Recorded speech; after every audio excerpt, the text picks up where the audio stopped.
Hello, everybody. My name is Denver Craig. I'm a NIAS quality assessor based in Sydney. Today's session is going to be looking at what is called Area M, Transnational Delivery, one of the newer NIAS quality areas. And what we'll do today is going to go and look at an overview of the framework and see where transnational delivery fits in. We're going to talk about transnational delivery, and we're going to go through the actual principles and the drivers for each principle. And then we're going to go through the actual process of obtaining endorsement by NIAS of transnational delivery programs. So in this slide here, you can see the actual framework. This is the NIAS quality framework, and you can see at the center of everything is the student experience. The student experience is looked at through teaching and learning and assessment, through promotion and student recruitment, and through admin, management, staffing, and of course resources and facilities, and strategy, risk and governance. In addition, NIAS have created a whole suite of different areas and different quality principles, including welfare for under 18s, online delivery, which is fairly new, ELT qualifications, including products and services, education agents, ELT professionals, foundation programs, and also transnational delivery. So let's talk about transnational delivery. These are the four new quality principles. They were developed, they were developed a couple of years ago in 2019. And we are now in the situation where we are beginning a pilot program run by NIAS, looking at transnational delivery by Australian education English language providers. So let's look at the four different principles. The first one is that transnational delivery is underpinned by a strong relationship between partner institutions. That means that the provider institution and the offshore delivery institution. Now, let's have a look at each of the drivers under the quality principle. First of all, it's important that the provider ensures ongoing compliance with the host country's regulatory and legislative requirements. This is really important, particularly when we're setting up transnational delivery programs for English language. A lot of work has to be done to ensure that there is compliance with the host country's system. That may be working with different ministries of higher education or other different bodies to ensure that everything is covered and that all requirements are met. Secondly, there has to be, we have to make sure that all the details are negotiated by the partner institutions. That means that, again, you need to make sure that everything is being met to cover legislative, regulatory, and cultural requirements. This is particularly important in countries that are different culturally from where the provider is stationed. So, for example, countries that have particularly different cultural aspects, different cultural requirements to the Australian environment need to be dealt with in a particular manner to make sure that the delivery is ongoing in a professional manner and that all the requirements are met in that area. Also, to keep in mind is that, for example, contracts that are set up for transnational delivery are very clear and in saying where authority and responsibility lies at all points with program management, the delivery and the promotion. In addition, it's important to make sure that procedures are in place for ongoing management of the partner relationship to keep the relationship moving along at the right pace. And in addition, there must be a very clear contract with an exit strategy in case the transnational delivery program comes to an end. It's important not to make sure that students are not disadvantaged under any circumstances. Moving on to quality principle 2, that's to make sure there are clear guidelines to control all aspects of program delivery to ensure cultural relevance and comparability with the course providers' onshore delivery. For example, students need to make sure that they have access to all the support services that they need, and must be suitable, of course, for the time zone that they're in, and the language, and the cultural expectations, and the distance from the onshore providers' institutional campuses. It's also important that the students and staff have access to all the resources and the facilities that are culturally appropriate, and that these are a comparable standard to the providers' onshore programs. We also need to make sure, particularly in this day and age, that any online components are appropriate to the IT practices of the host country. Does everything match? Does everything connect? These are important questions. In addition, it's important that the curriculum is internationalized in collaboration with local experts. There has to be a say from the local people in the institutions to make sure that the academic standards and the course outcomes are equivalent to those in the provider's institution onshore course. Interestingly, we also have to look at to make sure requirements which may be culturally unfamiliar to students are explicitly addressed in the curriculum. Now, this may include, for example, developing concepts of group projects, developing an understanding of academic integrity and plagiarism. It's important, particularly in different cultures around the world, that an understanding is agreed on in regards to what is familiar and what is not familiar to students. In addition, we have to look at comparable assessment strategies to ensure equivalent course outcomes. That means to make sure that all the assessment strategies for onshore and offshore are equivalent. We also need to look at staffing and professional development policies and procedures to ensure that management, admin staff, and teaching staff have the appropriate qualifications, experience, communication skills, and cultural awareness. When we're looking at, for example, teacher qualifications, this is an interesting point. What is the requirement for transnational delivery for online offshore qualifications for English language providers? And finally, in that section, we need to ensure that staffing and professional development policies and procedures are very similar to what we do in onshore here in Australia, and that they are made, teachers are given the opportunity and staff are given the opportunity to continue professional development at the same level. Let's now look at quality principle 3, which is systematic evaluation of all aspects of the transnational program contribute to continuous improvement. Now, this area looks at, for example, partner institutions have an established and agreed understanding of what quality entails in all aspects of the program, that there is an integrated quality management system across the partner institution, that partner institutions incorporate a range of evaluative and benchmarking practices in their documented quality review and improvement cycle.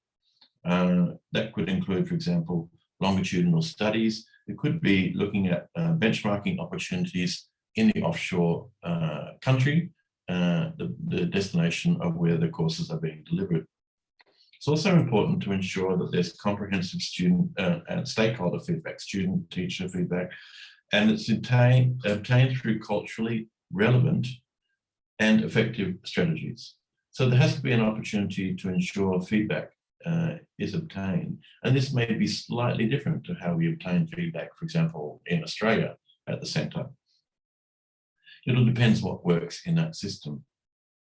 In addition, we must make sure that the transnational delivery program meets the standards of the quality assurance framework operative in the education context of both the partner institutions. And that finally, the transnational delivery program is benchmarked against both the provider's onshore programs and the transnational delivery programs offered by other providers. So there's an opportunity for benchmarking there in regards to the delivery of the programs. Finally, quality principle 4, the transnational delivery program contributes to furthering global education and enhancing the reputation of Australian education. This is a really interesting part because in general, the Australian providers have been very successful over the years in transnational education delivery. A good example of that would currently be the University of Wollongong, Dubai campus, who this year are celebrating 10 years of successful delivery of English language courses, which is a fantastic achievement. And as we've seen over the past few years during the pandemic, there's been an opportunity for other providers to come on board and look at different models of transnational delivery. The program management and delivery contribute to the strengthening community relationships, including establishing good working relationships with local authorities. So this is an important part of Principle 4. The transnational delivery also enhances the relationship between the partner institutions. So we set up a good understanding. Again, this depends on the particular model of transnational delivery. And there are a number of models which we'll talk about. The transnational delivery programs influence partner institutions to internationalise their practices. Information sharing and research into transnational delivery contribute to continuously improving Australia's offshore activities. For example, setting up professional networks, the ability to work with the partner and other partners through conferences, data sharing, and also publications. And finally, transnational delivery providers use learnings from this research and the systematic program evaluation to leverage possibilities and innovate in globally competitive ways. So that's our 4 quality principles. And the 4 quality principles cover a range of different models in transnational delivery.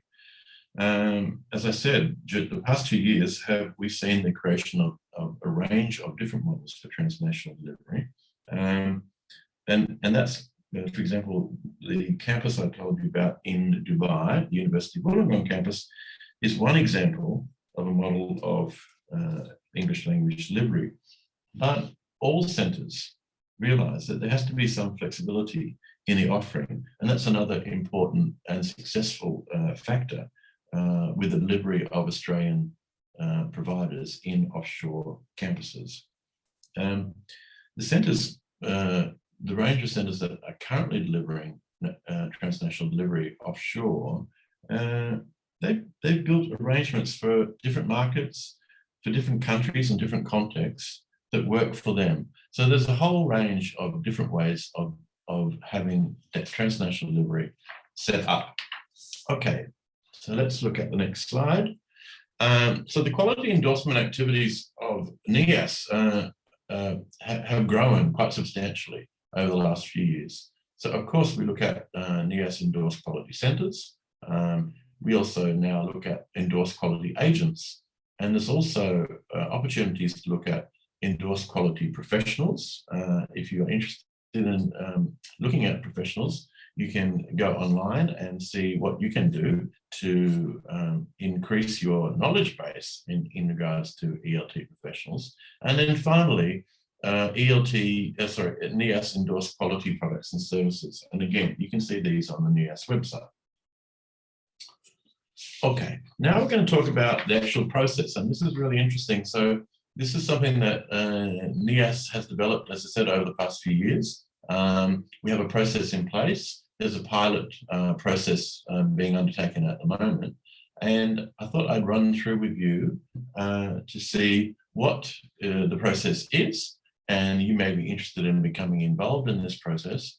So let's have a look at the beginning of the process. So first of all, a management meeting is set up with the provider offshore to discuss going through all the principles and seeing what their current alignment is to Area M, which is transnational education.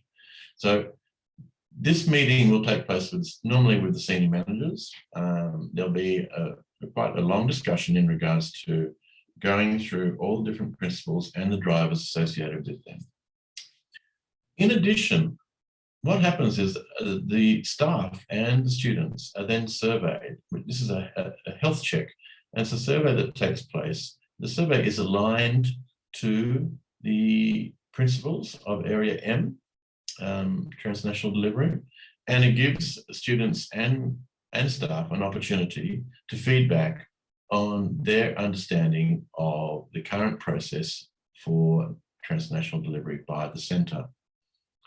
What happens after that is a report is then delivered back to the centre, which will identify best practice by the centre, and will come with also recommendations to help support the centre align to the NIAS principles for transnational education. It's really an exciting project, and there are a number of different institutions all delivering in slightly different ways that are coming in line with being part of the pilot program. So that's where we come up to.